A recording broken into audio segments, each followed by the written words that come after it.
হারাম খাইয়া কোনো মজা নাই। কম দামের জিনিস খান, যা হালাল বেতন পান, কম দামের জিনিস খান, কচু শাক খান। হাসতেছেন আপনারা? আরে ভাই, কচু শাকে 100% ক্যালোরি। কচু শাক খান বেশি করিয়া। বিদেশি আপেল, আপেল তো আমার দেশে হয় না।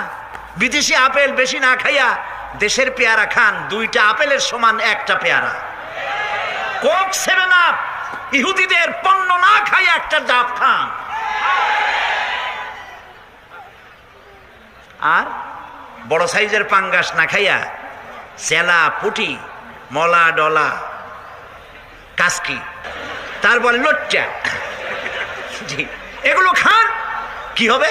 এগুলোর মধ্যে রয়েছে ফসফরাস। খাইলে পরে চোখের দৃষ্টি বাড়তে থাকবে, হার্ট অ্যাটাক করবে না, স্বাস্থ্য ভালো হবে। স্বাস্থ্য ভালো হওয়ার অর্থ পেটটা বিশাল আকারে হওয়া না, পেটটা ছোট হওয়া, সিনাটা চওড়া হওয়া, এইটার নাম স্বাস্থ্য ভালো।